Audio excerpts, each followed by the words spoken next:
Buenos días. A ver, arrancamos ya. Buenos días. No, deja entornado que así harán menos ruido.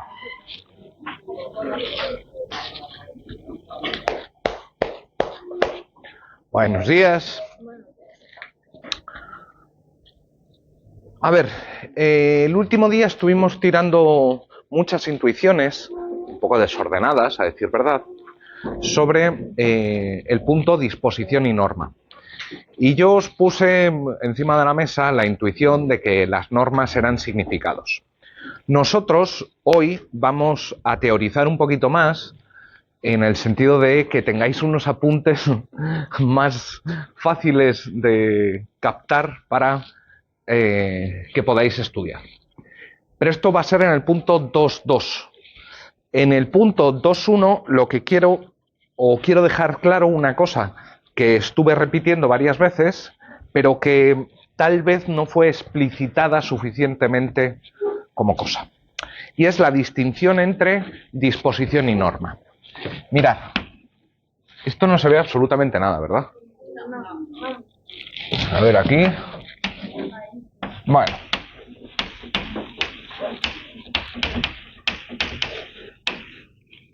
Disposiciones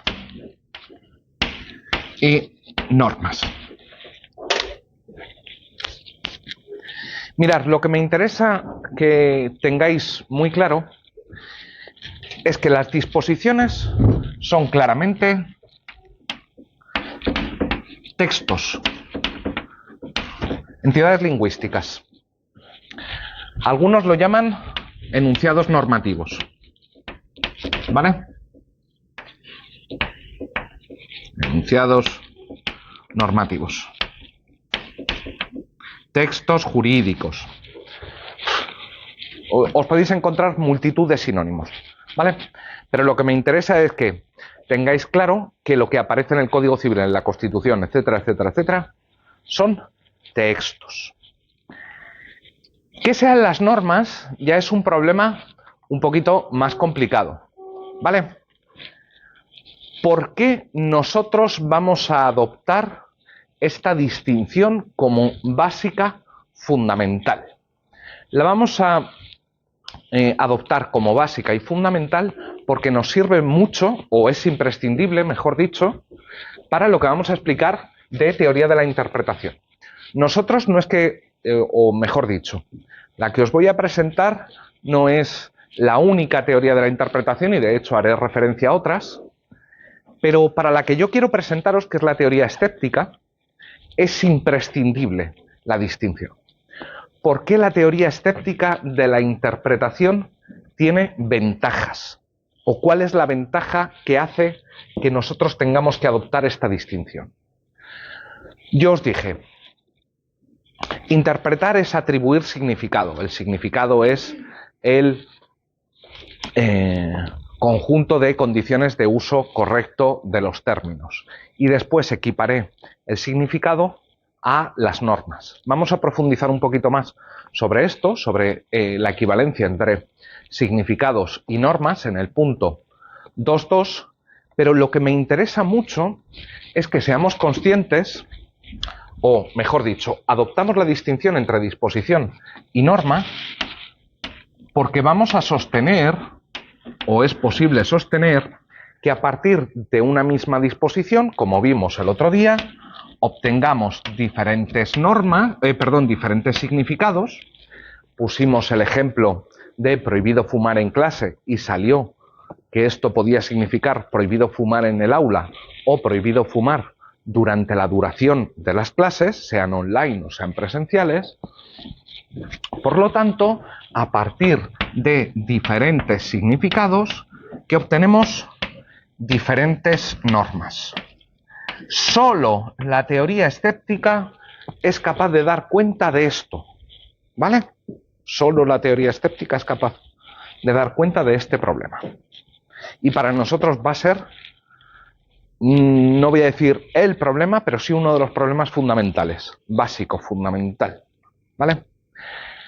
Esto, que lo llamamos equivocidad o ambigüedad de los enunciados, es lo que permite que legítimamente los jueces interpreten el derecho de maneras diferentes, o que ustedes o vosotros y vosotras, como abogadas y abogadas, frente a una misma ley podáis proponer diferentes interpretaciones, normalmente la que convenga a vuestro cliente si sois de parte. ¿Sí? Por eso insisto mucho en este punto. Lo que pasa, y ahora pasamos claramente al punto 2.2, es que esta distinción da algunos problemas. ¿Por qué da algunos problemas? Da algunos problemas, como vimos el otro día, por qué serían las normas, ¿vale? Por un problema ontológico, por un problema acerca de qué tipo de entidades son las normas. Cuidado que ahora se viene una cosa que no expliqué el año pasado. Mirar, respecto de qué son las normas o de las concepciones de las normas, punto 2.2,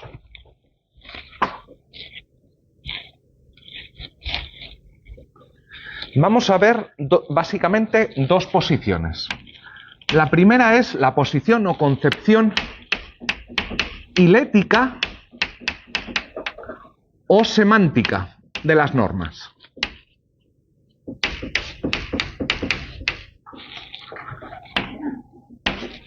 ¿Cuál es la segunda? La concepción expresivista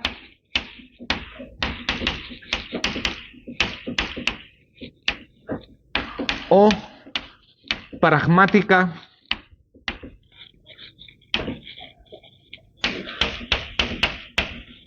de las normas. ¿Qué es lo que sostiene la concepción semántica o hilética de las normas? Por cierto, esta distinción original... ¿Eso venía en los apuntes del año pasado? Sí. Uy, me repito más que... Esta distinción fue formulada en su momento por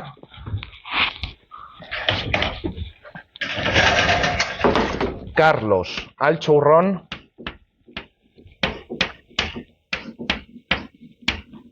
y Eugenio Bullikin.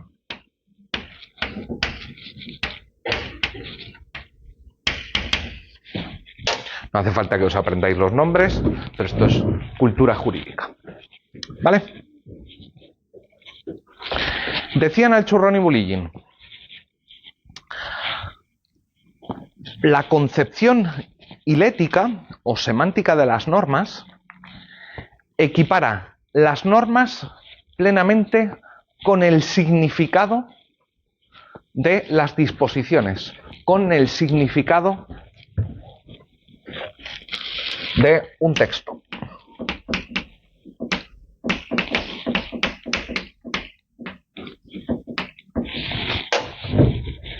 Esta es la concepción que permite afirmar que puedes quemar los textos jurídicos, pero no puedes quemar las normas, porque las normas serían significados y el significado no lo puedes tocar, no lo puedes palpar, no lo puedes eliminar. El significado es una entidad abstracta propia del mundo 3 de Popper, como vimos el otro día.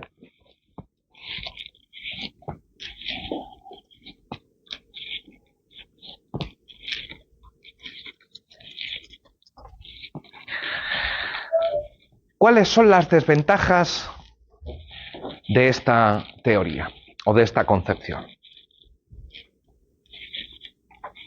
A ver, tenemos claro que una norma la creamos nosotros y se podría decir que creamos el significado, ¿vale? Pero es muy extraño pensar que podemos crear el significado pero no eliminarlo. Me explico. Pongamos que tenemos la norma, qué sé yo, norma N1, prohibido traer mascotas a clase, ¿vale? Y el rector, en un momento determinado, cambia de opinión, piensa en los animales de apoyo, ¿cómo se llama? Emocional, o simplemente le parece que no tienen por qué molestar. ¿Sí? Y decide derogarla. ¿Vale? Vosotros ya tenéis una idea de qué es la derogación. ¿Alguien me puede decir así en breve qué es la derogación? No, cuidado que eso es otra cosa. Decir que no se aplica significa que haya habido un acto de derogación o no, no es utilizada, no se aplica. La derogación quiere decir algo un poquito diferente. Que pierde su eficacia podría ser, ¿cómo era el nombre? Geralt, perdón, yo tengo memoria. ¿Cómo se llama el...? Qué gracioso que no me acuerdo cómo se llama el pez este de Nemo. Dory. ¿Cómo Dory? 3 segundos después no me acuerdo.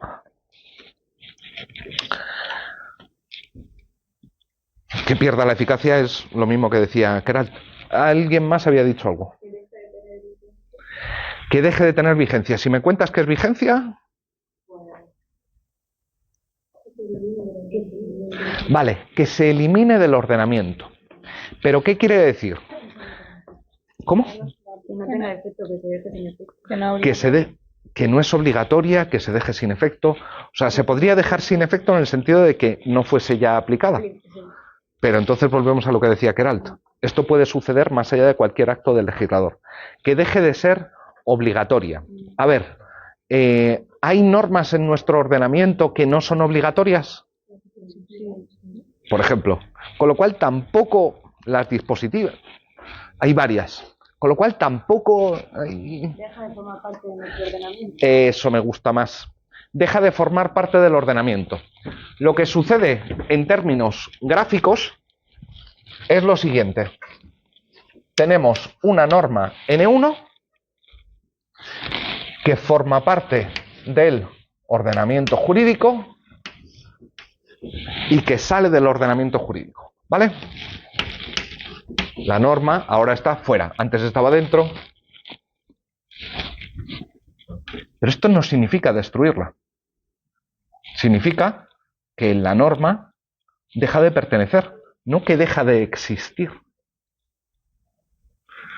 Con lo cual es un poco raro, concepción hilética o semántica en mano, que yo diga que puedo crear un significado emanando un enunciado y sin embargo no lo puedo eliminar, no lo puedo destruir. Pareciera que es algo que creo, pero soy capaz de sacarlo del ordenamiento, pero no de eliminarlo. Es como si yo pudiese crear cosas que después no soy capaz de hacer desaparecer. Y esta intuición es rara.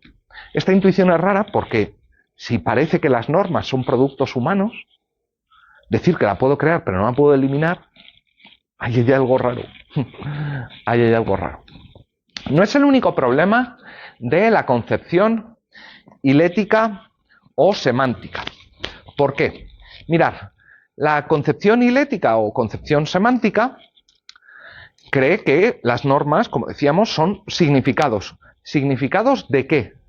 Pues significados de disposiciones, de textos legales, textos legislativos, como queráis llamarlo. ¿Y las normas consuetudinarias?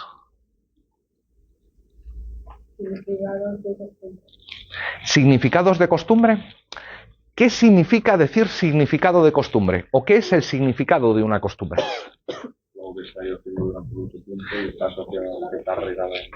Pero eso es un comportamiento. Ya no sería un texto. Sería significado de un comportamiento. Cuando decimos significado de un comportamiento, no estamos haciendo el mismo, o no estamos usando la palabra significado en el mismo sentido.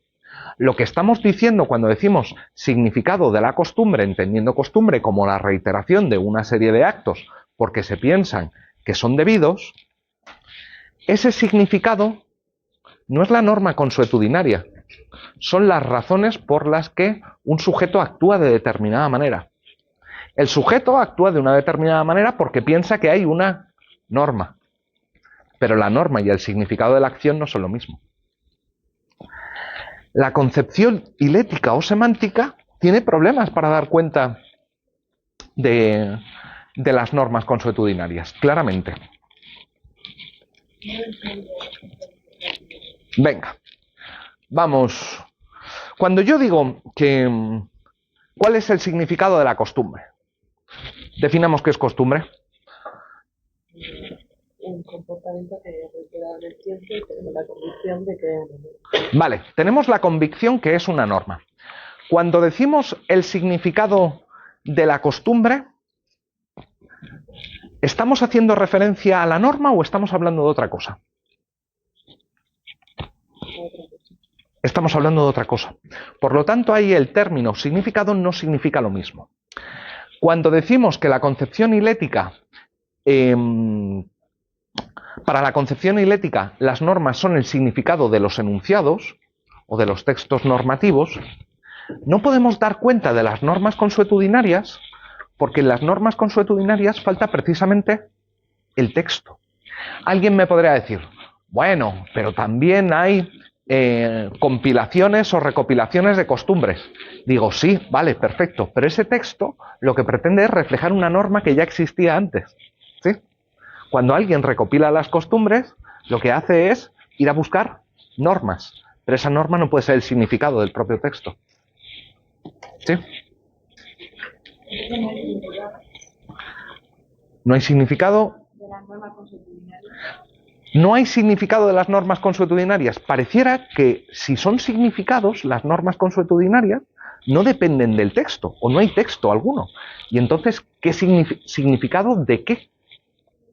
Tenemos problemas para decir que hay un significado de la costumbre, porque si la costumbre es ya la norma, ¿qué pasa? ¿Que sería el significado de sí mismo, del significado?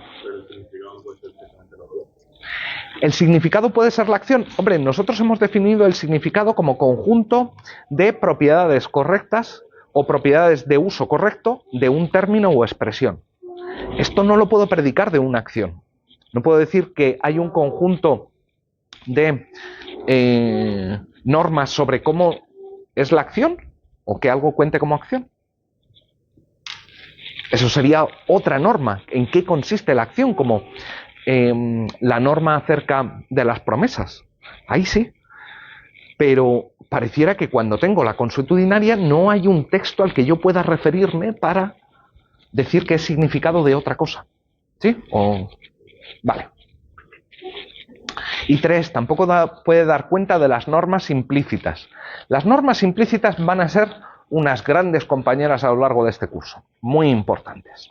Vamos a ver un ejemplo tontorrón, ¿vale? De norma implícita para que se entienda.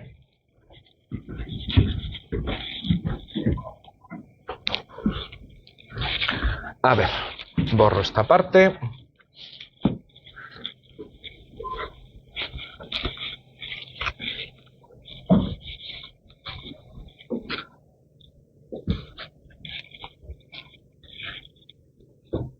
¿Os acordáis? ¿Alguien sabe lo que es un Tamagotchi? Tú sí, pero... Sí sabéis lo que es un Tamagotchi. Perfecto. Tenemos la norma N2, según la cual los Tamagotchis son animales. ¿Vale?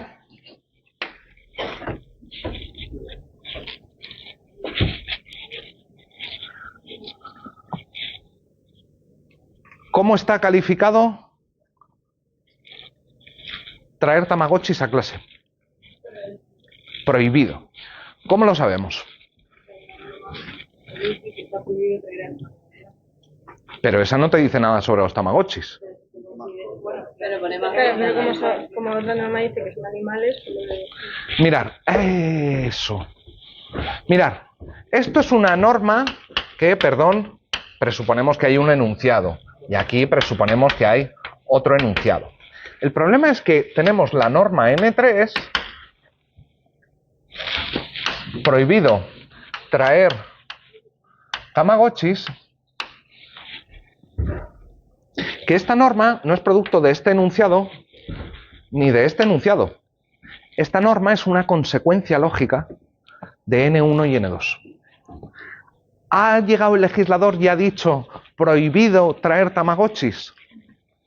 No. No lo ha dicho en ningún momento prohibido traer tamagotchis. Lo que ha dicho es prohibido traer animales y luego ha dicho los tamagotchis son animales. Pero prohibido traer tamagotchis no lo ha dicho.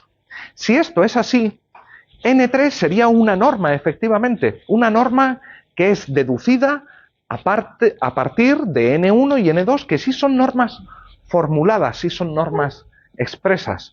Pero N3 no es una norma expresa. No es una norma que tenga ningún enunciado o que haya sido formulada expresamente. Si es así y la norma no ha sido formulada expresamente, ¿significado de qué? ¿De qué texto es significado? No es el significado ni de E1 ni de E2, sino de la combinación de N1 y N2. ¿Sí?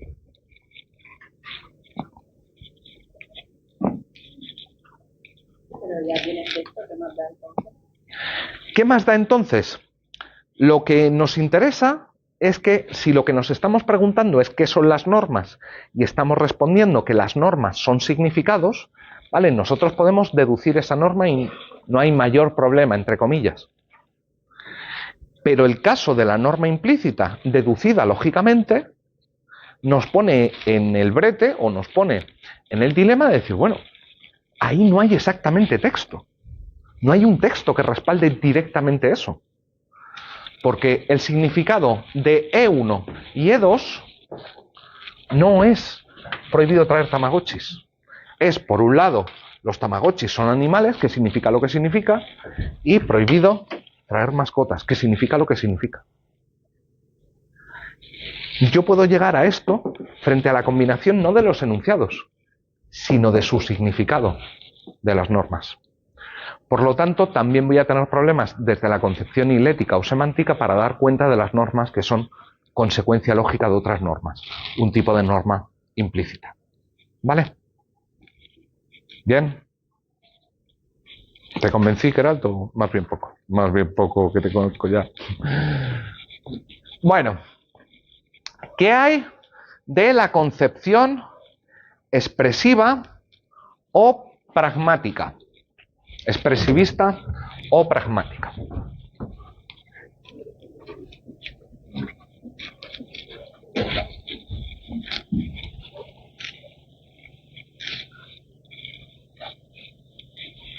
Pues mirar, el principal problema de la concepción, la concepción expresivista o pragmática te dice, las normas son enunciados lingüísticos pronunciados por seres humanos. Dicho más precisamente, son actos de enunciación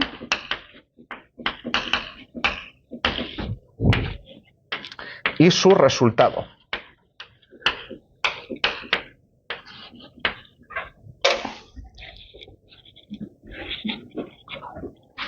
A ver, cuando tenemos una norma, no es porque esté ahí en el cielo o nos venga así, como decir, surja como surge un champiñón en la naturaleza. Las normas son actos de creación humana. ¿Qué actos de creación humana? Pues ordenar, prohibir, este tipo de cosas. ¿Sí? ¿La norma qué es? Pues nada más y nada menos que el acto mismo y el resultado de prohibir algo. Si yo digo, prohibido jugar al fútbol en clase, ¿qué es la norma? Joder, prohibido jugar al fútbol en clase. ¿Sí?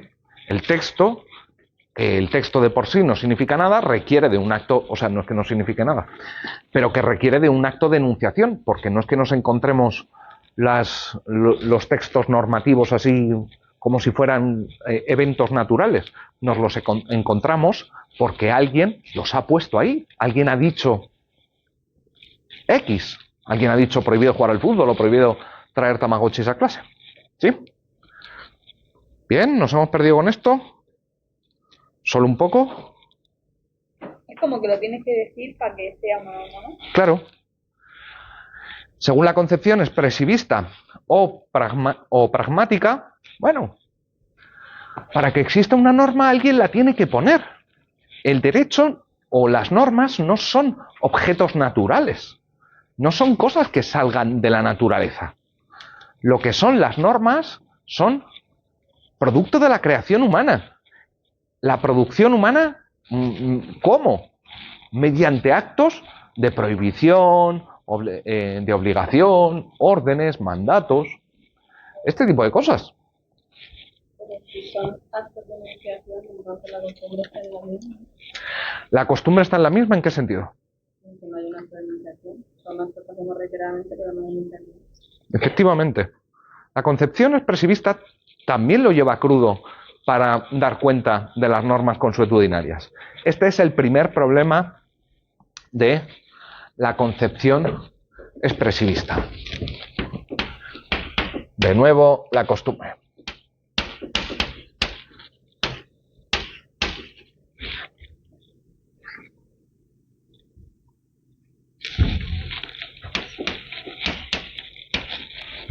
¿Y con las normas implícitas? Pues las normas implícitas, 3/4 de lo mismo. Al menos las normas implícitas que son consecuencia lógica de otras normas. Pero sobre todo hay un problema gordo,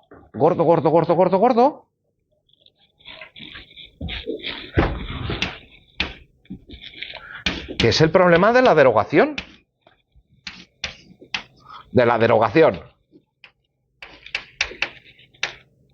Vamos a ver, si el texto es el acto y el resultado, suma, acto y resultado, si yo elimino el resultado, quemo todas las copias del Código Civil, al ser las normas el acto de enunciación más su resultado, si elimino uno de los dos, desaparece la norma. Desaparece, ¿cómo decir?, del mundo físico. Y esto es muy raro. Es la idea que os decía de entrando yo en la cúpula que está debajo del Congreso de los Diputados y quemando el original y me pongo a quemar originales de las leyes y todas las copias. En este caso, si aceptamos la tesis expresivista o pragmática, estaríamos destruyendo las normas. Y esto también es muy raro.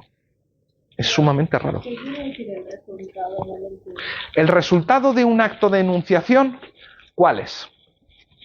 A ver, un acto de enunciación es lo que estoy haciendo, estoy hablando. ¿Cuál es el resultado físico de esto? Pues una serie de fonemas que viajan a través de la dimensión espacio-tiempo. Hay otro tipo de resultados, que son resultados escritos. Los textos o fonemas. Si yo destruyo los fonemas porque los elimino toda grabación, o elimino los textos, y las normas, concepción expresivista o pragmática, son el acto de enunciación más su resultado, normalmente el texto, si yo los elimino, estaría eliminando la norma. Y esto es la hostia de raro. Es muy, muy raro. ¿Cuál de las dos tesis es la buena? Evidentemente, ninguna de las dos es la buena. No hay una buena. De hecho, ha habido un autor, el que tenéis en los libros de referencia, Riccardo Guastini, que ha sugerido que estas dos concepciones no son dos concepciones sobre la misma cosa, no son dos respuestas alternativas a la misma pregunta, sino que concepción hilética y concepción expresiva responderían a preguntas diferentes. ¿A qué preguntas?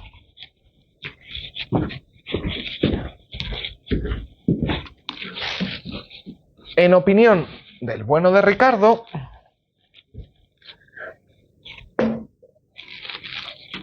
la concepción hilética o semántica te estaría diciendo algo acerca de qué son. Responde genuinamente a lo que hemos llamado la pregunta ontológica. Sin embargo, la concepción expresivista o concepción pragmática no nos estaría diciendo nada exactamente acerca de qué son, sino de cómo se crean. a la pregunta genética. A la pregunta sobre el origen de las normas. ¿Cómo hacemos para crear una norma?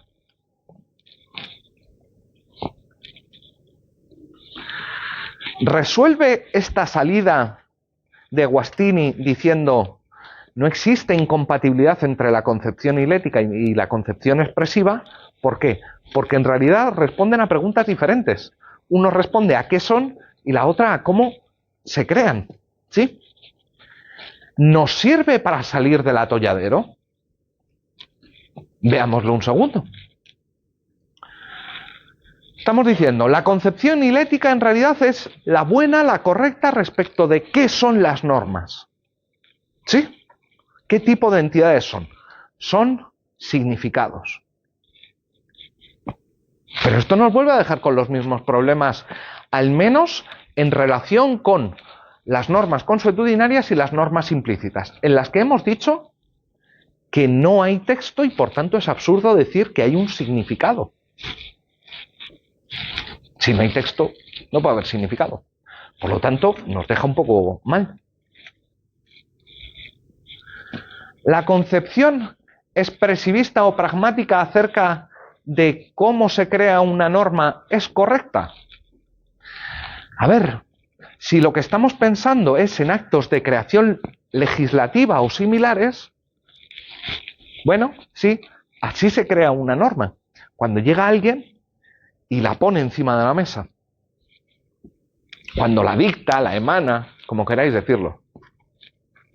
Pero aquí la pregunta que corresponde hacerse es, ¿podemos explicar el surgimiento de todas las normas mediante la tesis expresivista? ¿Todas las normas nacen a partir de formulaciones lingüísticas? Pues no, esto es un pequeño desastre, ¿sí?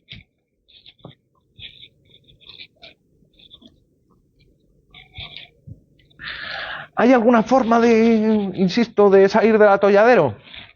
Pues os cuento la mía.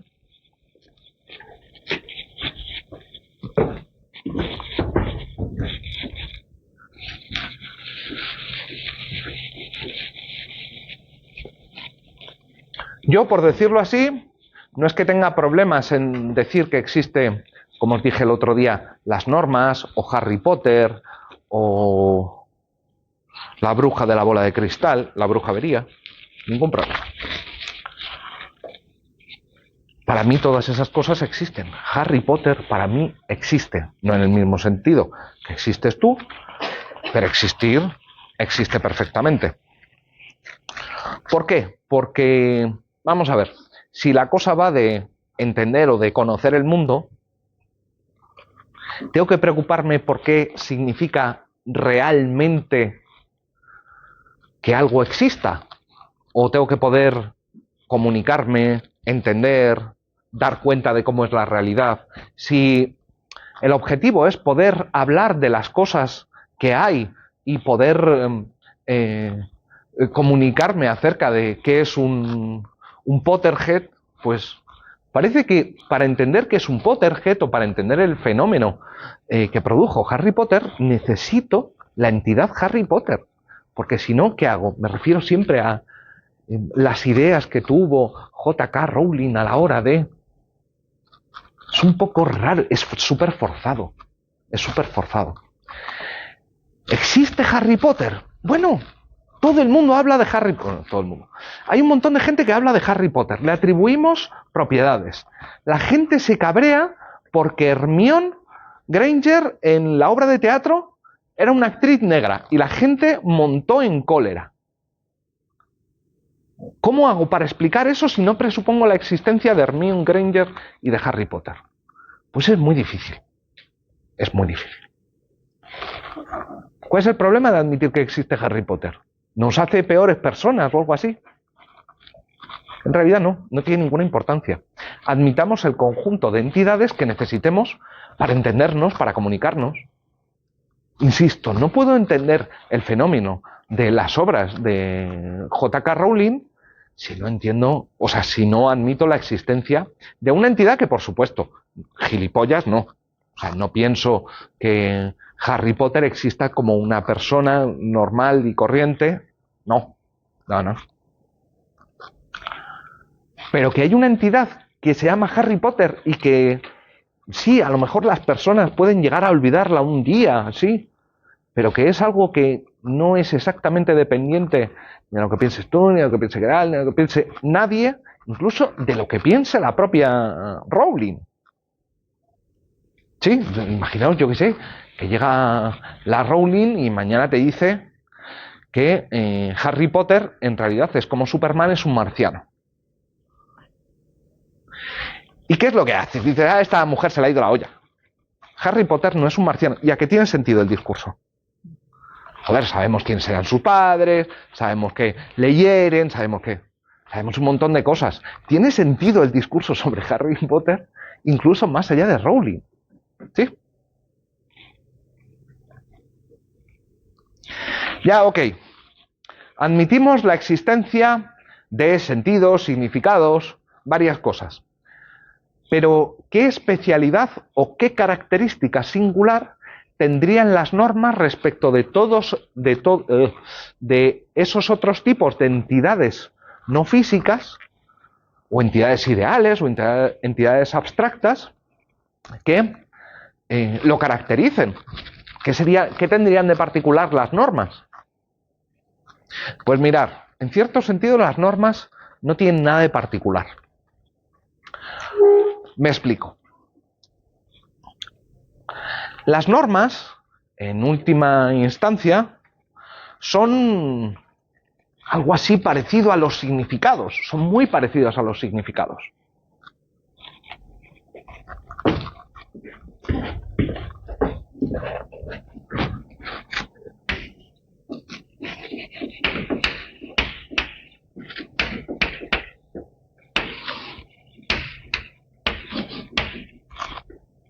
Tenemos este enunciado cuyo significado parece descriptivo, ¿no?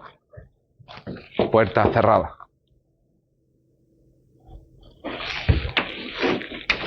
¿Qué sucede si yo le pongo esto delante? Que este mismo contenido proposicional ¿significa lo mismo este contenido proposicional? Dale, no tengas miedo. Ya, el punto es el contenido en sí. Si es el contenido en sí, las normas serían un contenido en sí, lo que vamos a llamar contenido proposicional,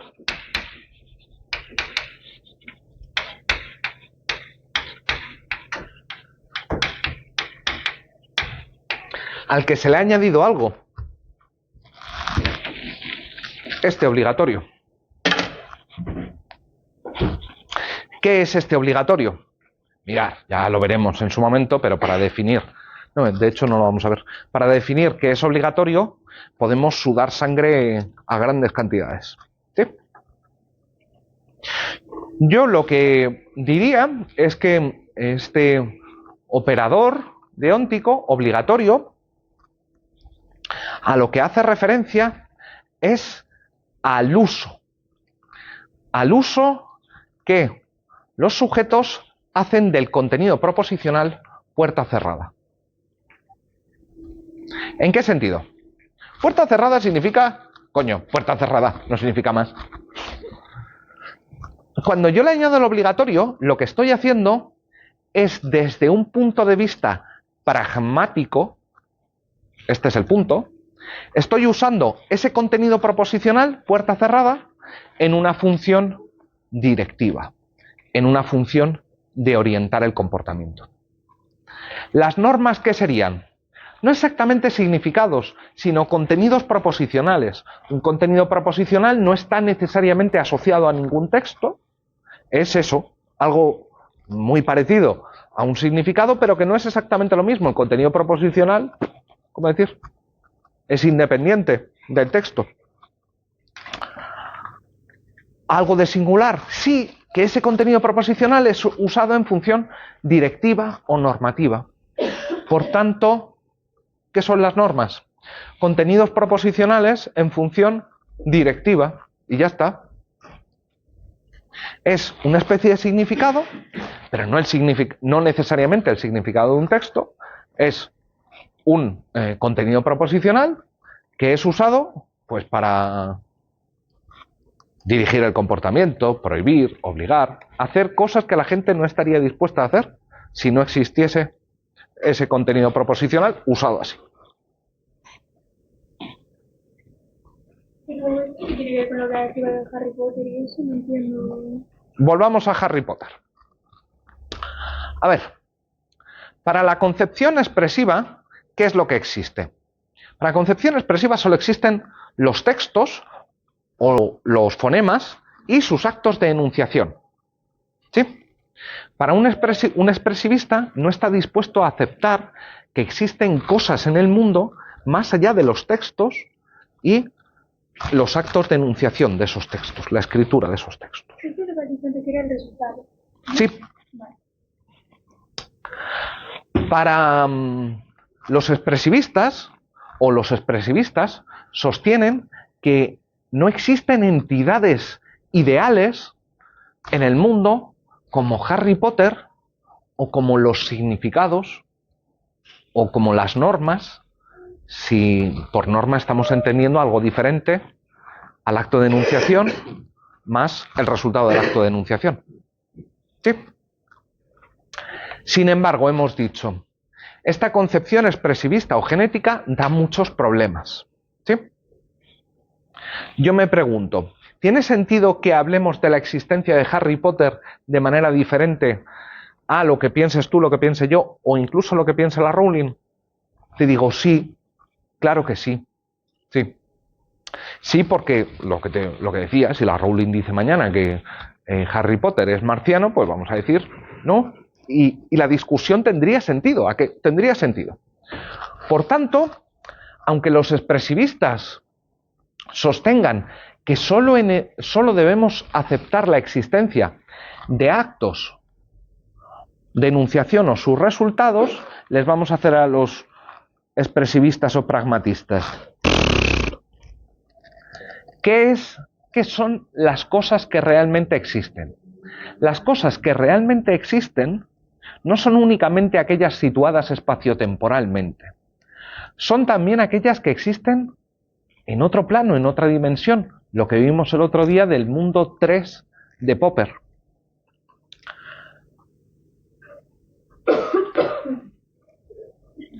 Vamos a aceptar la existencia de todas aquellas entidades, de todos aquellos tipos de cosas que nos hagan falta.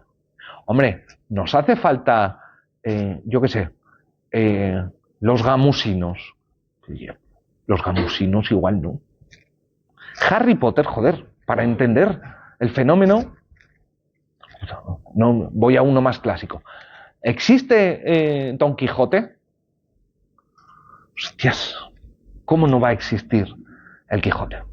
Tanto que hay discusiones al menos aparentemente con sentido, de dónde nació Don Quijote. No sé si sabéis que esto es una controversia que existe entre dos pueblos castellano-manchegos respecto a dónde nació el Quijote. Que en un cierto sentido dice, bueno, estos son gilipollas sin más. Pero por el otro no, por el otro es algo que tiene perfectamente sentido discutir acerca de dónde nació el Quijote. Por tanto, si aceptamos el Quijote, pues vamos a aceptar también una cosa que se llaman significados o contenidos proposicionales. ¿Significados y contenidos proposicionales son exactamente lo mismo? No. ¿Por qué? Un significado está siempre vinculado a un texto o enunciado, ¿vale? Los contenidos proposicionales, en cambio, no. Un contenido proposicional es simplemente, si queréis una idea, algo que está ahí, un significado pero sin texto, o que no necesita texto. Lo que pasa es que como contenido proposicional, y ahí he puesto el ejemplo de puerta cerrada, como contenido proposicional, puerta cerrada, parece que es diferente a una norma, porque El contenido puerta cerrada no orienta el comportamiento, no te dice nada acerca de qué hacer. ¿Qué es lo que tienen de singular las normas respecto de otros contenidos proposicionales o de otras entidades? ¿Cómo los usamos? La función para la que los usamos. ¿Para qué usamos las normas? Para orientar el comportamiento. Una norma no va a ser otra cosa más que un contenido proposicional usado para dirigir la conducta. ¿Ya se ha pasado una hora? ¿Es la hora? Madre mía. Es que funcionan como un reloj, perfecto. Porque no sé si internamente en la carta reportes que no son actos de denunciación sobre su vida religiosa. Porque ellos te van a decir que Harry Potter es nada más que el conjunto de descripciones que se han hecho sobre Harry Potter. Y solo... Sí, sí. No, es que yo sí quiero más. Yo sí quiero más. ¿Por qué yo quiero más? Porque me parece que tiene sentido el discurso que dice que Hermione Granger es blanca. Quien haya leído los libros de Harry Potter sabe que en ningún momento se dice que Hermione Granger sea blanca. No estoy diciendo que me parezca mal que Hermione Granger sea representada por una chica de color. A mí ese tipo de cosas me parecen gilipolleces que no tienen ninguna importancia. Ahora bien, ¿significa esto que las personas que dicen no, Hermione Granger es blanca, están diciendo algo sin sentido? No están diciendo algo sin sentido. Porque no están diciendo algo sin sentido pese a que en ningún momento se mencione que es blanca. ¿Tiene sentido preguntarse por dónde nació el Quijote, aunque en el libro no lo pone explícitamente? En la medida en que hay cosas que podemos discutir sobre Harry Potter o sobre el Quijote que no vienen en los libros, entonces tenemos que aceptar la existencia de Harry Potter, de Don Quijote de la Mancha y de quien haga falta para poder entender esos discursos. Las brujas. Sabemos que las brujas no existen. Bueno, depende de qué entiendas por bruja. Por ejemplo, ¿cómo se llama la religión esta? Hay una religión animista que no nace en Estados Unidos, pero vamos, que en realidad recupera las tradiciones druídicas, no me acuerdo cómo se llama. Para eso sí hay brujas, porque son personas. Pero nosotros tenemos todo un imaginario de brujas de las que predicamos un montón de propiedades que para poder predicarlas de un sujeto tenemos que aceptar la existencia de ese sujeto, no como una persona corriente, pero sí como una entidad ideal. Claro. Las normas serían entidades ideales en función directiva. Todo esto no es que me lo esté inventando, si alguien tiene mucha curiosidad, es una mezcla de las tesis de Peter Strawson con aplicadas en parte por Josep María Vilallosana, que sostiene una tesis que es considerada débil o demasiado débil respecto de la ontología de las cosas que existen. ¿Sí? Un poco tuneada y readaptada. Bien, ¿nos tomamos la pausa? Venga.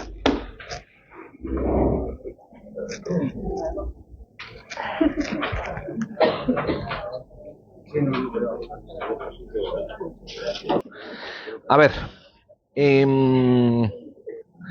¿habéis visto alguna vez esto? Esta es la página del Ayuntamiento de Murcia, ¿vale? Estos son las cartas de servicio. ¿Alguien les suena o os han mostrado durante la carrera alguna vez esto? No. En administrativo, civil, civil, sí, he dicho bien. Nada. ¿Tenéis algún tipo de idea de qué es esto? O así, cero al cociente. Mirad, las cartas de servicio, que las hay, si os fijáis, de todos y cada uno de los servicios del Ayuntamiento de Murcia, son unos documentos que lo que hacen es decirle a la ciudadanía cuáles son los servicios que va a realizar cada una de estas delegaciones. Por ejemplo, hay algunos que dices, ¿qué más me da lo de presidencia, portavocía, acción exterior y emergencias? La tributaria igual os interesa un poco más. En realidad también la de emergencias. ¿Por qué? Venga, abramos un segundo la de emergencias.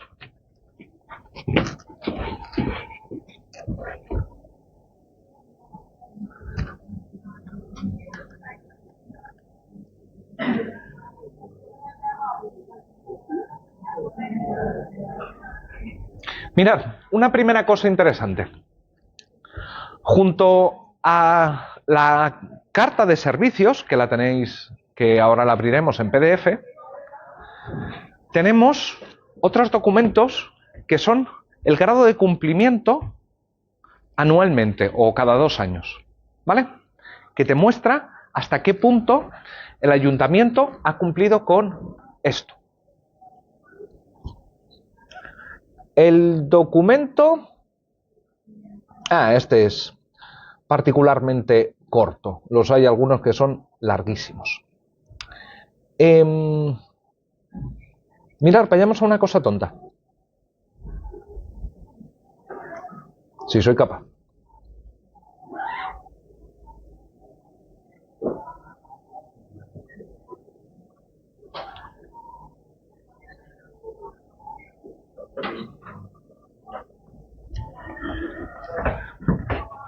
Al horario. ¿Sí? Una cosa tan tontorrona como te niegan, Mariluz. Hombre, es que vaya horario, pasan las emergencias en ese horario. Ah, sí, un horario de mierda. Esto podemos... Oye, y si... Perdón, lo pongo más grande, que no me he dado cuenta.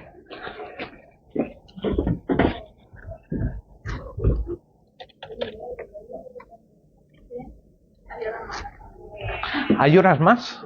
Hay horas malas para tener emergencias que uno mismo la tiene. Ya. Nada, lo que pasa es que estos son...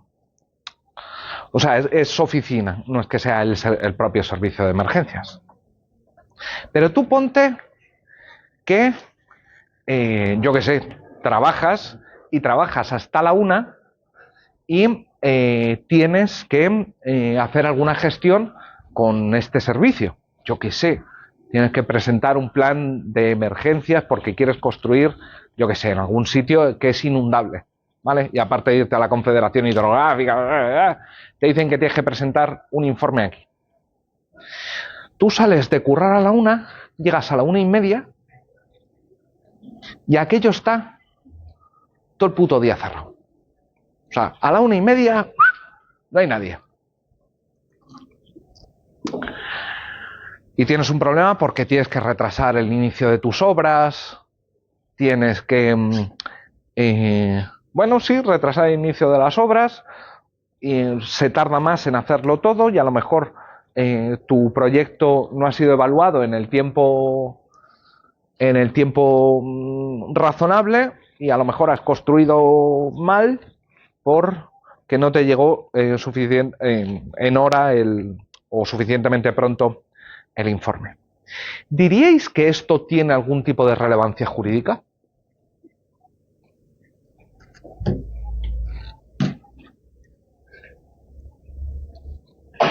El puto horario que pone en la carta de servicio. ¿Esto es importante o tú no me puedes llegar al tribunal y decirle, oiga, es que mire?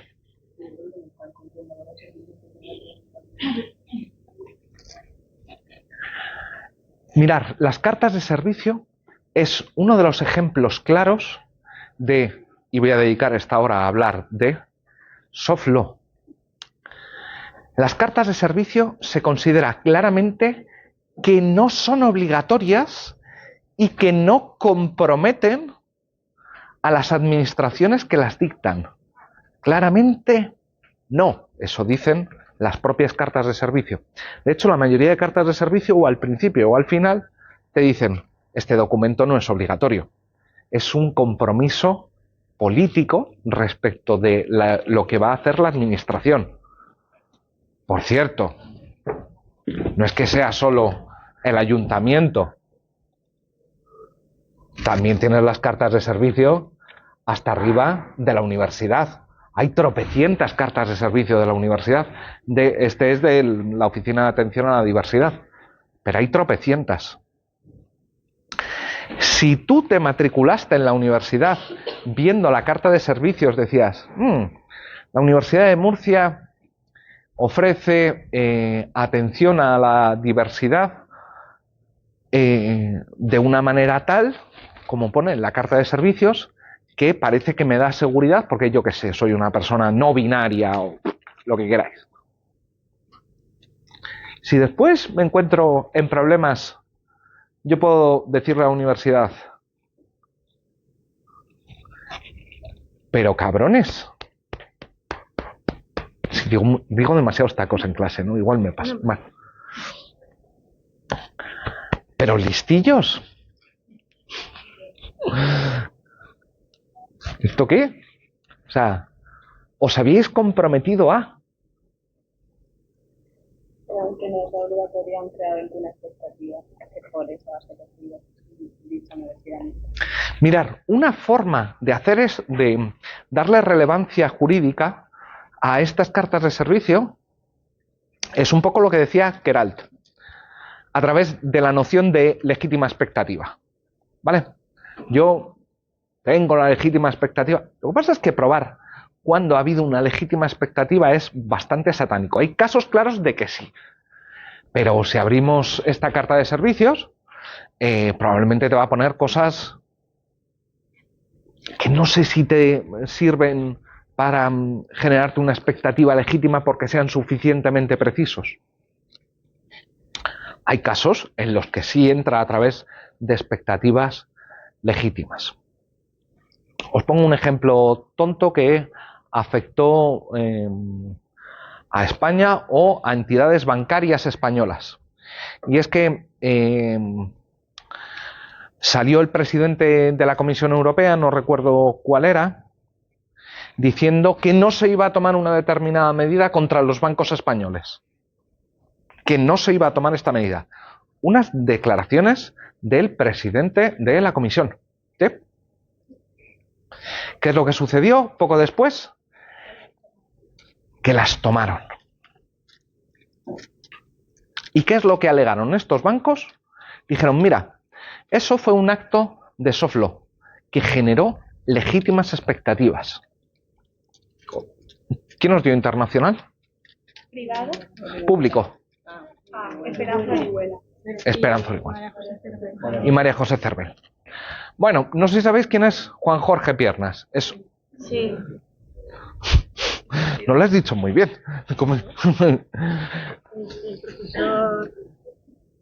Juan Jorge fue el que estuvo metido en eso. ¿Sí? Este es uno de los abogados que llevó ese litigio.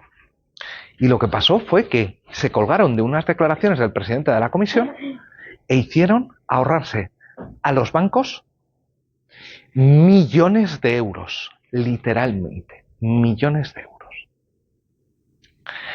El soft law es una categoría cabronzuela. ¿Por qué es una categoría cabronzuela?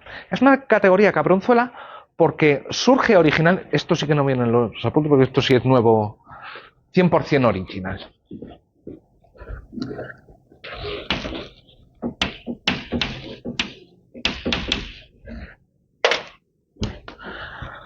Hubo un tipo, Lord McNair, que a mediados del siglo pasado, el tal Lord McNair fue miembro de la Corte Internacional de Justicia y el primer presidente del Tribunal Europeo de Derechos Humanos, o sea, no fue un fulano cualquiera.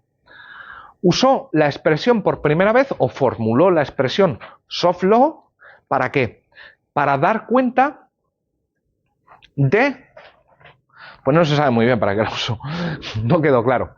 Mirad, parecía que en principio eran principios muy generales que dictaban sujetos con competencia para hacerlo, pero que no lo ponían en textos formales, en leyes ni en tratados internacionales. Él lo que estaba pensando era sobre todo en tratados internacionales. Decía, son así como cosas muy generales que dicen por fuera de los tratados. Después fue usado para dar cuenta de esos mismos principios, pero formulados no tanto por sujetos con competencia para hacerlo, sino por la doctrina internacionalista. ¿Sí? Y después el término se ha utilizado para un roto y para un descosido. Se ha utilizado para un montón de cosas, probablemente para demasiadas. Tantas que no hay un acuerdo acerca de qué significa soft law. Existen muchas dudas respecto de qué significa el término. Tampoco las traducciones ayudan. Pues claro, si traduces casi literalmente, derecho blando. Vale, el término blando, el adjetivo blando, evidentemente no hace referencia a que son normas que pasa que las espachurras ya están blanditas. Es metafórico. ¿Qué quiere decir esta metáfora? También se le ha llamado derecho verde, pero cuando se le llama derecho verde, quiere decir otra cosa. Y es que hay muchas ocasiones en las que sujetos especialmente del ámbito internacional y comunitario dicen, mira, no me quiero mojar los pies con una determinada regulación. ¿Y qué es lo que voy a hacer? Voy a tirar algo que no sea legal, que no sea derecho, pero con el mismo contenido. Y te dicto unas recomendaciones, o una guía, o los nombres que puede llegar a adoptar. El soft law tienden a infinitos. Informes, consejos, guías de actuación, protocolos.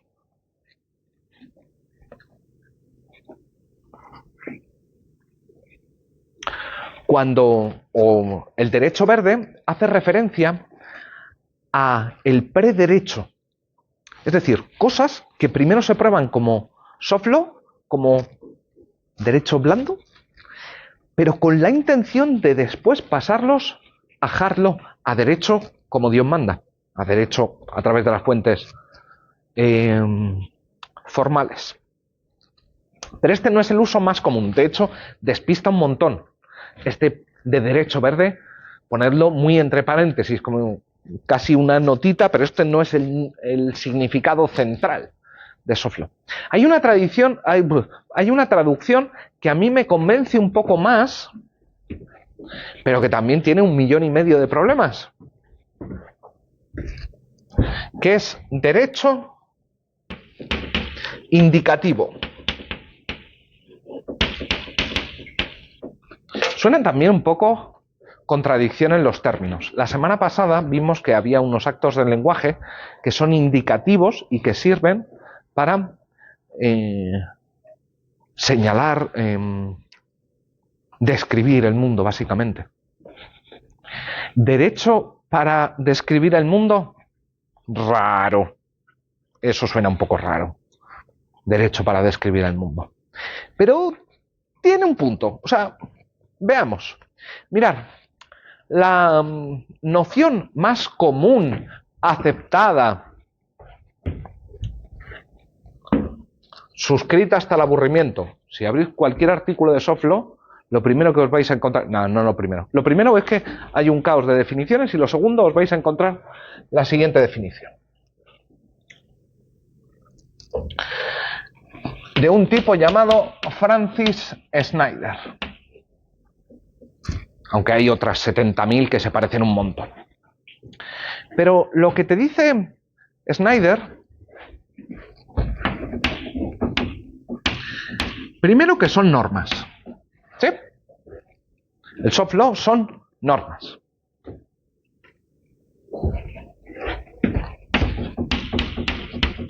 Lo segundo que te dice es que no generan efectos jurídicos, o efectos jurídicos al menos directos.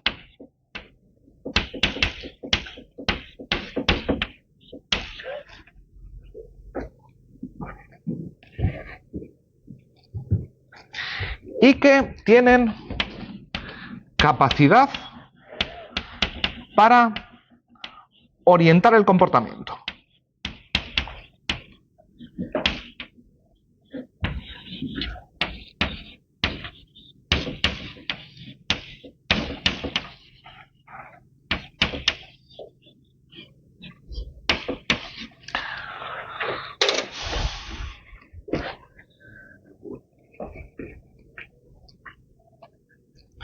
Normas sin efecto jurídico, también se ha dicho normas no vinculantes. Venga, añadámoslo.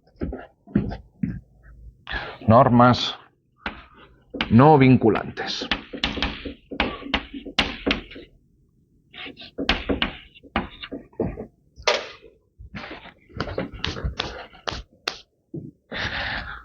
Bueno, esta es la definición estándar que se suele ofrecer de soft law.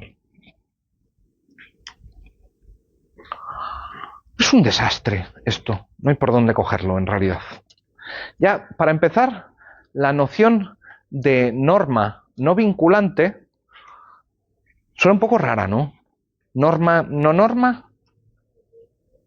Lo que sostiene la mayoría de la doctrina, bueno, ha habido algunos que ya se han dedicado a aclararlo, es que esto es eso, son normas que no son vinculantes, pero esta caracterización nos resulta... ¿Qué podría significar norma no vinculante? ¿A alguien se le ocurre algo? Que no es obligatoria. A ver, ¿en qué sentido la norma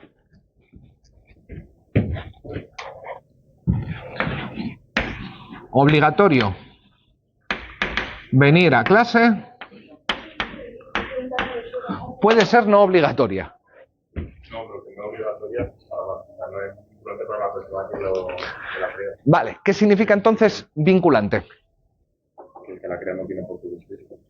Que el que la crea no tiene por qué cumplirla. ¿Qué significa ahí el no tiene por qué cumplirla?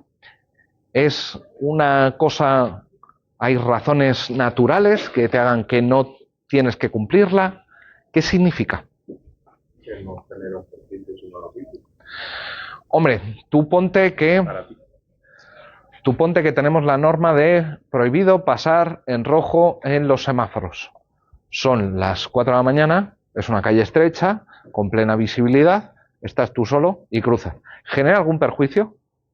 ¿Diríamos que eso es una norma no vinculante? No. Vinculante es. Otra cosa es que decidas saltártela y que no pase nada. ¿Qué significa efectos jurídicos directos?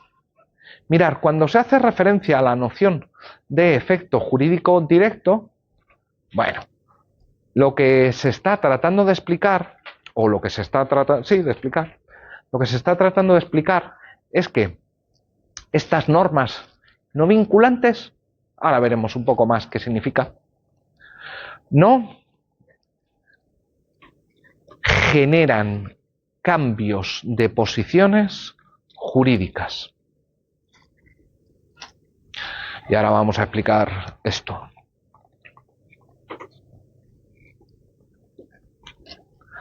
Pongamos, yo qué sé,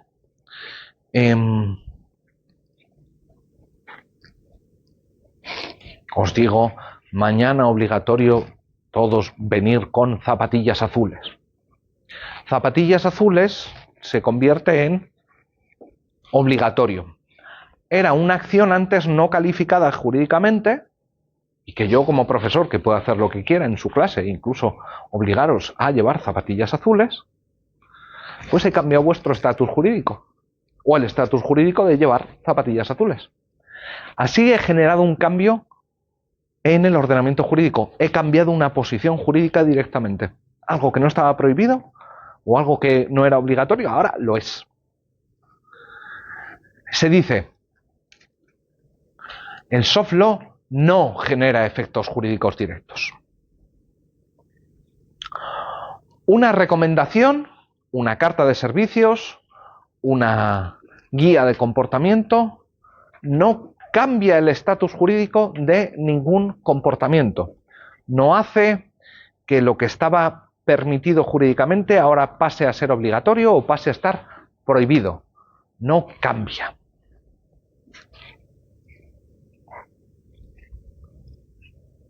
¿Cómo lleváis el tributario? Fatal solo. Se está grabando, pero... ¿Y eso? ¿Por? ¿Que no te gusta el tributario? A mí es que, curiosamente, me encantó. También es que tuve un profesor que era muy, muy bueno. Pero la parte general, la parte especial la odié. O sea, yo hacer IVA, IRPF, y digo, pero... ¿de qué estamos hablando?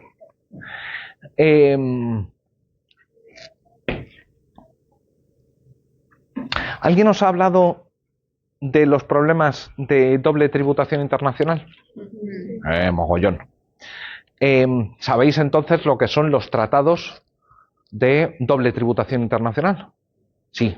¿Sabéis de dónde vienen los tratados de doble tributación internacional? Simplemente sabéis que existen estos tratados, pero no sabéis de dónde vienen.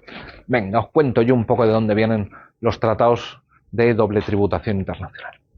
Mirad, la mayoría de estos tratados internacionales son un copia y pega con pocas adaptaciones, muy poquitas adaptaciones,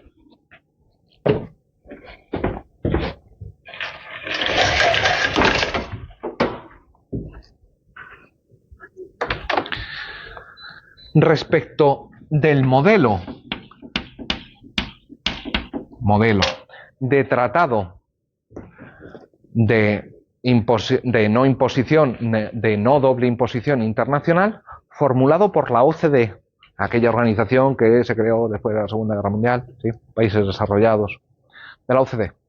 La OCDE lo que hace es, cada no sé cuántos años, actualiza un convenio tipo o un tratado tipo para que los países, ¿para qué sirve? Para que los países no tengan que sentarse a negociar desde cero, sino que ya lleguen con un documento, decir, mira, yo la cláusula 7, no, pero el resto sí.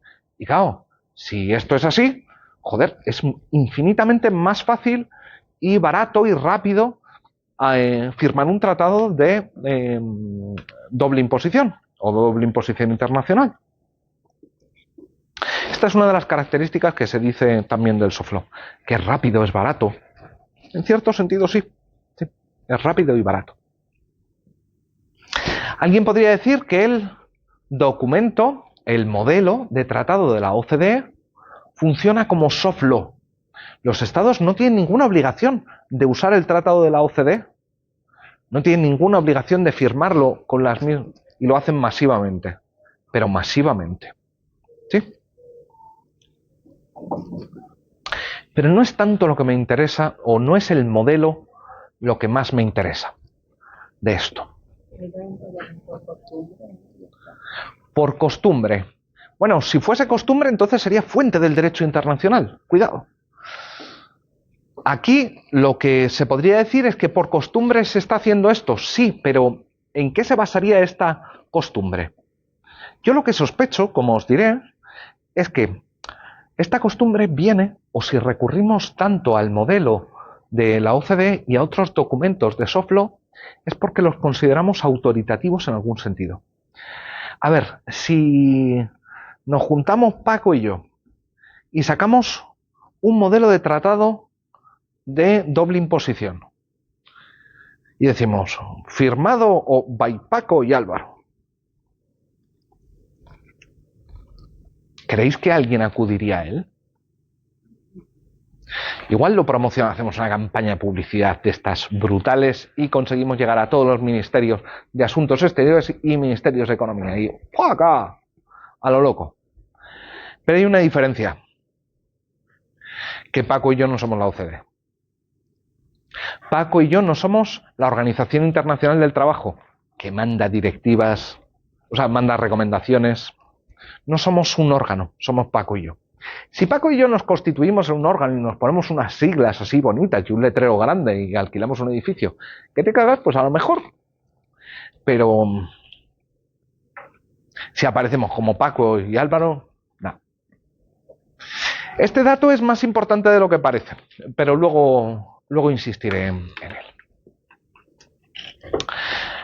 Insisto, lo que me interesa no es tanto el propio modelo,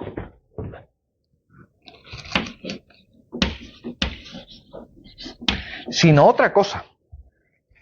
Y es que el modelo cambia cada mucho tiempo, cada 7, 8 años, o ha habido veces que han pasado más tiempo, ¿sí? Es más o menos cortito, tiene como unas 15 páginas, una cosa así. Igual me estoy pasando. De hecho son menos, son 7, 8 páginas. Es cortito. Y sin embargo pasa una cosa rarísima. Pasa una cosa al menos curiosísima. Y es que hay una cosa que se llaman los comentarios. ¿Comentarios a qué? Comentarios al modelo. A ver, ¿cómo es esto? Vale, OCDE, hemos sacado un modelo de tratado de doble imposición. Muy bien. Y ahora lo que vamos a hacer es formar un grupo de estudios que va a estudiar bajo OCDE. No Paco, Álvaro y Queral. No. Esto es OCDE, sigue siendo OCDE. Y vamos a sacar una serie de estudios, comentarios es el nombre formal, para analizar y aclarar el sentido del texto del modelo. Vamos a llevar a cabo una labor científica de análisis del modelo. Y lo publicamos. Y lo publicamos con bastante frecuencia, mucho más que el propio modelo. De hecho, vamos actualizando los comentarios anualmente. Una labor constante. ¿Sabéis qué es lo que pasa? Que el modelo tiene 7 páginas y los comentarios alrededor de 80.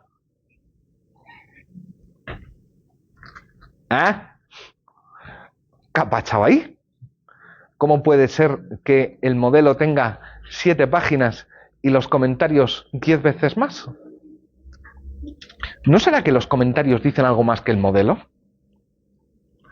Mirad, los comentarios dicen mucho más de lo que dice el modelo. ¿Sí? No es simplemente que aclaren, desarrollan el significado de las cláusulas del modelo.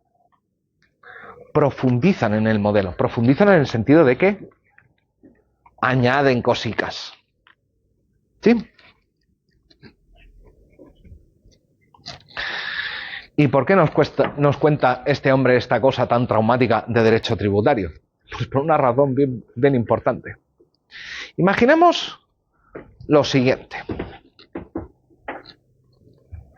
Imaginemos que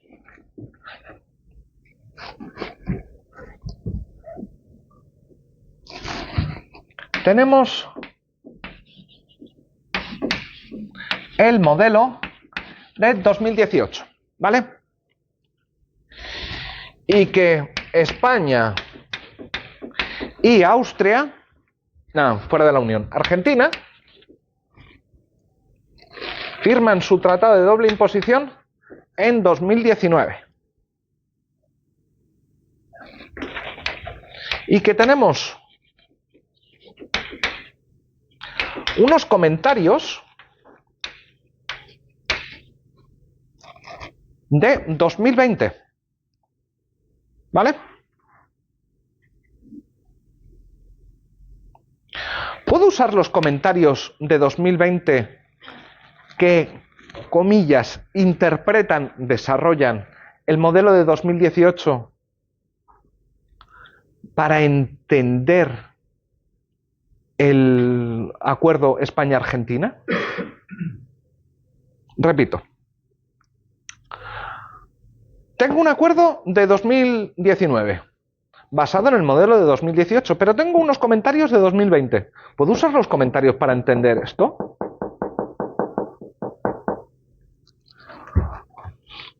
¿Puedo o no? Se hace. mucho ojo que si os fijáis, esto está teniendo carácter retroactivo.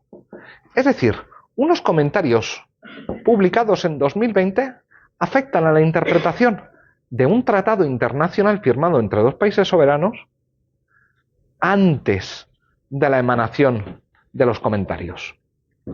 Esto no es que lo diga yo, es que lo dice el Tribunal Supremo español. Lo está haciendo. Pero la cosa es un poquito más grave. Venga, vamos a ponerla un poco más grave.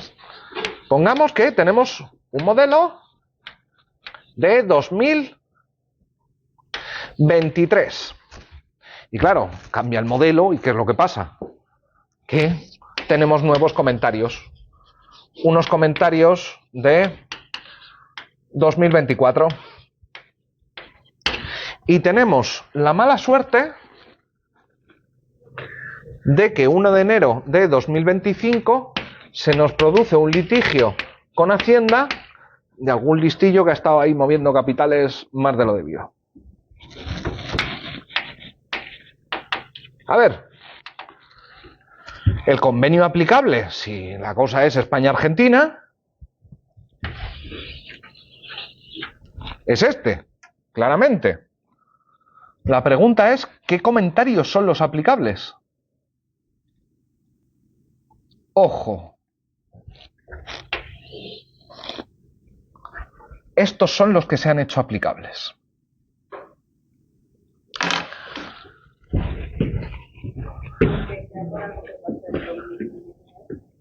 A que asusta. A que acojona un poco. Ya, pero a lo mejor yo lo hacía pensando, no pasa nada, porque si está así tipificado me da igual y luego me lo jodo. Claro, el problema es que estos comentarios se corresponden con el modelo de 2023, no el que usaron para firmar, sino el de 2023, y le están aplicando estos comentarios a esto que fue firmado de conformidad con el modelo de 2018. Sucede, está sucediendo. Todo esto es una cosa que se supone que no tiene efectos jurídicos directos ni son normas vinculantes. Y sin embargo, sucede.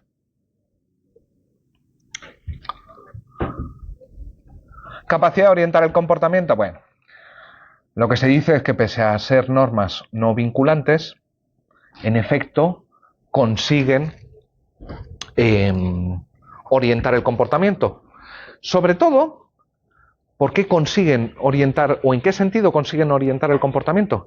Generan un grado de cumplimiento, de conformidad con estas normas brutal, o sea, pero alucinante.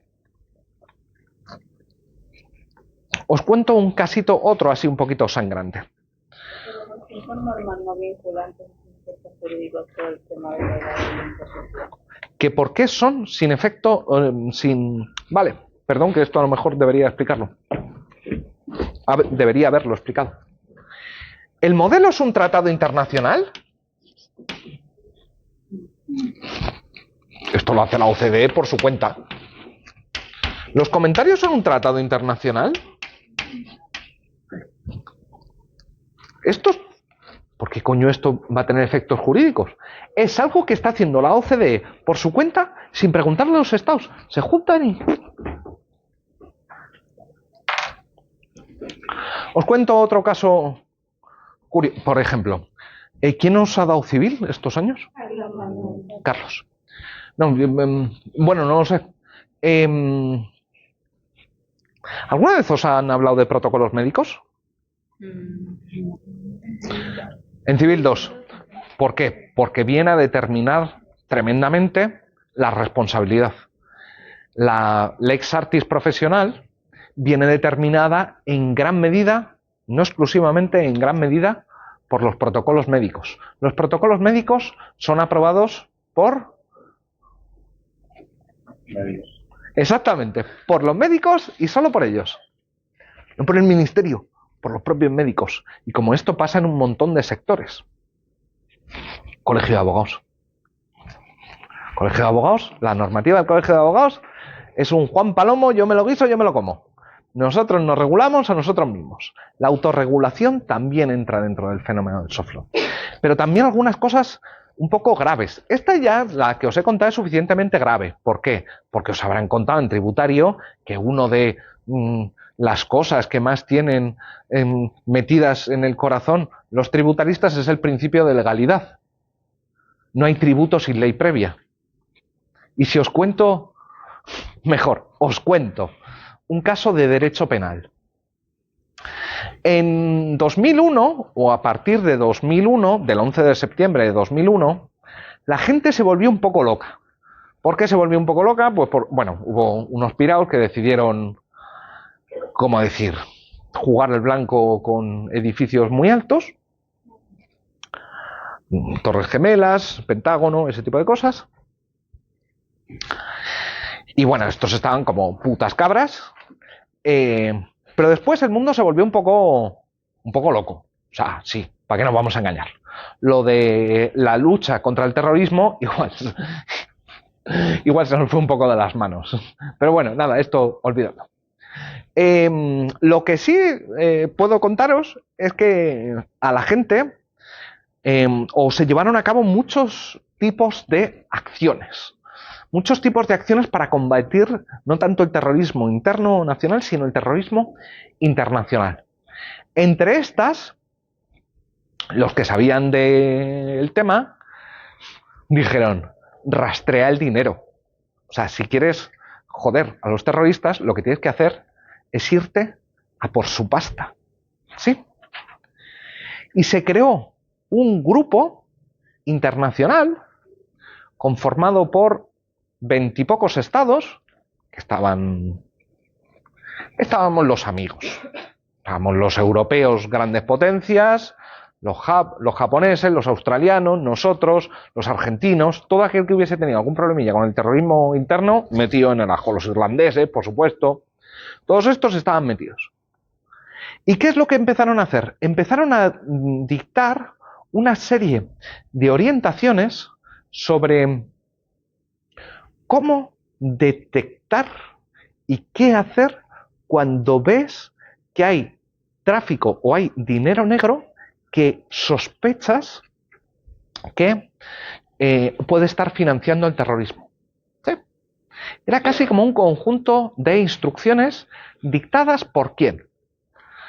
Por los países, sí, con sus asesores en temas de terrorismo, más bien de financiación del terrorismo internacional.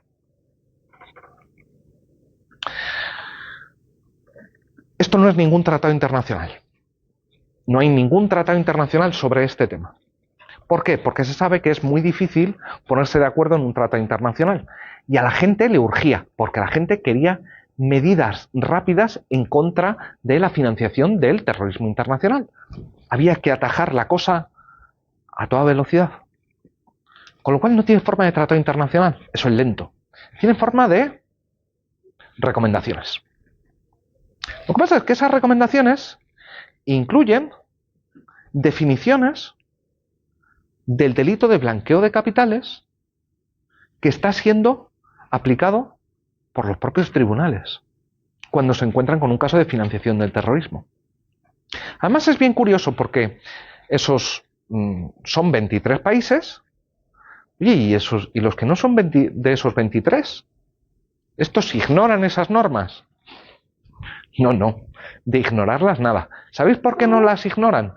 Porque la misma organización que está dictando estas recomendaciones lo que te hace es ofrecerte ayuda técnica. ¿Qué es esto de la ayuda técnica? Ponte que soy Somalia. En Somalia estamos jodidísimos por el terrorismo. ¿Y qué es lo que hago yo? Buena gente, así, amable, y pues te voy a mandar expertos, pagados por mí, para que formen a tu gente para detectar los casos de financiación del terrorismo. ¿Sí? Bueno, pero entonces me puedo sentar a la mesa y levantar la mano y preguntar. Dice, no, eso ni se te ocurra. Yo, si tú adoptas mis normas, yo te mando a los expertos. Si no, en términos técnicos, por culo, con perdón, váyase usted a la mierda. Así que, no te dejo sentarte a la mesa. te ofrezco ayuda técnica, pero solo si suscribes las normas de los 23. Evidentemente, la inmensa mayoría de estados ha aceptado estas condiciones que afectan a la definición de determinados tipos de delitos que no es que no sean tratados internacionales. Bueno, si solo no fueran tratados internacionales, es que no son tratados internacionales y a la mayoría de estos países ni les dejan sentarse a la mesa. Hay algunos que tienen el rol de observador. Literalmente se pueden sentar en la misma sala.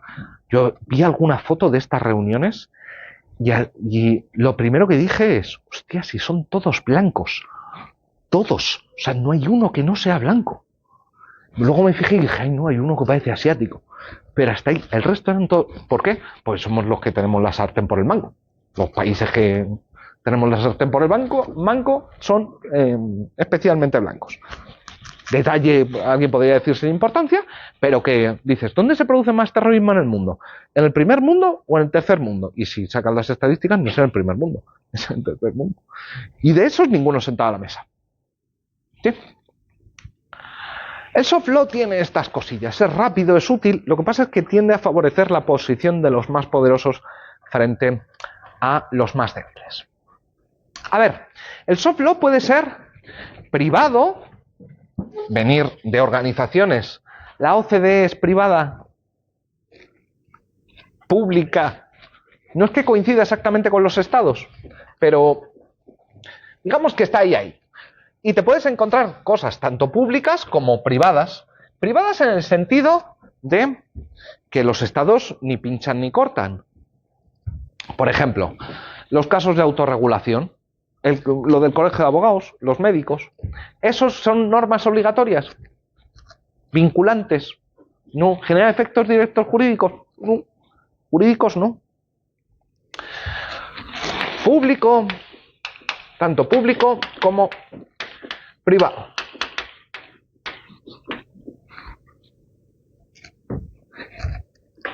Los ODS, los Objetivos del Desarrollo Sostenible, ¿cuadrarían aquí?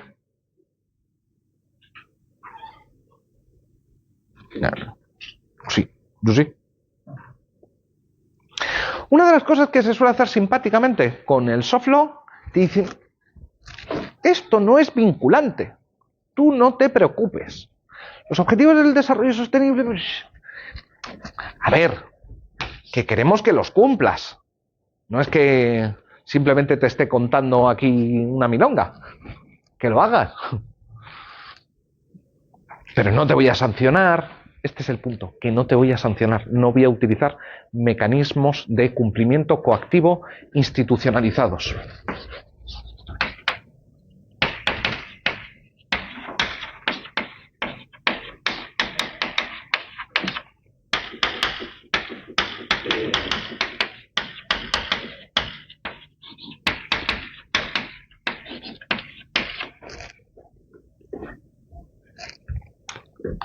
Pero tienen muy mala leche. ¿Por qué? Porque te dicen que los objetivos del desarrollo sostenible no son vinculantes, no son obligatorios, no son norma jurídica. Y os pongo un ejemplo tontorrón, pero real. Después sale una convocatoria a nivel europeo para financiar campus universitarios. ¿Vale? Te dicen, mira, vamos a dar una pasta para que reformes los edificios. Y entre las condiciones para acceder a esos fondos es, ¿ha cumplido usted con los objetivos del desarrollo sostenible? Obligatorio no es, pero si lo ha hecho usted, si usted lo ha hecho, tiene 2 puntitos más en la convocatoria y así igual gana esos fondos. Si no, pues igual los ha perdido. No es que yo le esté obligando a nada, pero no seguir el soft law significa, o cuando tenemos soft law, significa que no vamos a tener mecanismos coactivos institucionalizados. ¿Qué quiere decir mecanismos coactivos? Coactivos son los palos. O sea, cuando los dientes del derecho, la violencia institucional. El soft law no va a generar la violencia del Estado o la violencia institucionalizada. No va a llegar la policía y te va a partir la cabeza por no haber cumplido, por no haber reciclado. que a lo mejor debería. Pero no.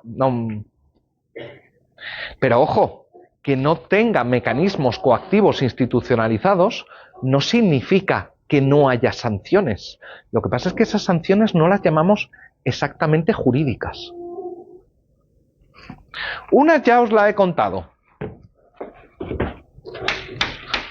¿Qué es la pérdida de beneficios?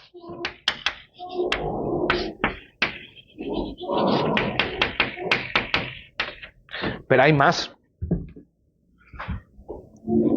Mirad. Pongo un caso así, no aleatorio. En Suecia. En Suecia tienen una especie de comisión para controlar, comisión no pública, sino de los propios actores, para controlar el mercado de los seguros. ¿Vale? Son las compañías aseguradoras que se ponen de acuerdo respecto a determinados estándares. También hay participación ciudadana, el presidente lo suele nombrar el gobierno. ¿Y qué pasa si tú te saltas las recomendaciones como compañía de seguros de este órgano? Pues hombre, pasar no pasa nada. Pero ¿sabes lo que hacen los muy cabroncetes? Tienen una revista mensual y como te hayas saltado estas recomendaciones, sales en primera página. Y sales en primera página con el título Incumplidor. Es como la letra escarlata. Una de las formas o uno de los mecanismos que tiene el soft law para hacer que se cumpla es la vergüenza, el shaming, el señalar a alguien como incumplidor, poner una marca como una mala marca. Esto también se hace. Por supuesto, también puede, o hay otros mecanismos para alentar el cumplimiento. A ver, perdón. Os digo uno y nos vamos. Que no se me olviden.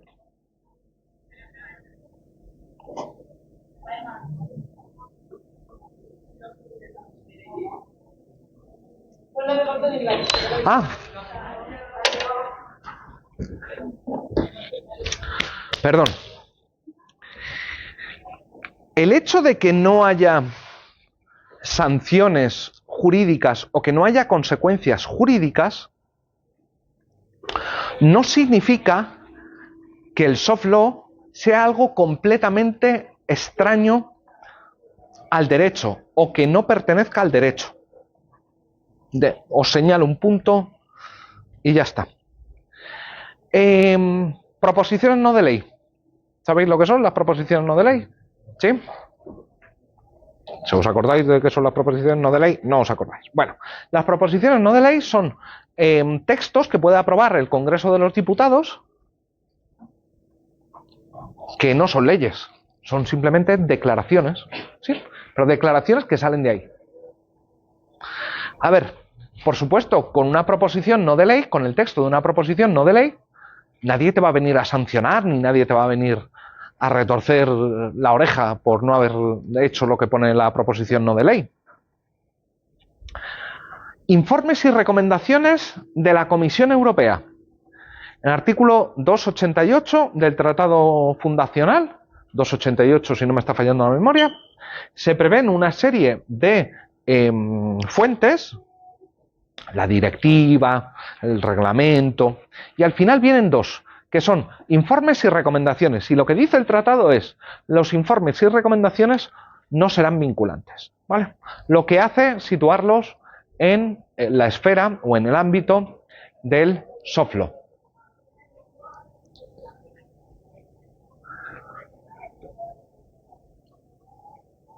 Un texto, como las proposiciones no de ley, contemplados en la Constitución, están reguladas en la Constitución la aprobación. Recomendaciones e informes previstas en el Tratado de la Unión Europea. Yo os pregunto, ¿esos son textos jurídicos? Y eso lo contesto mañana. ¡Apa!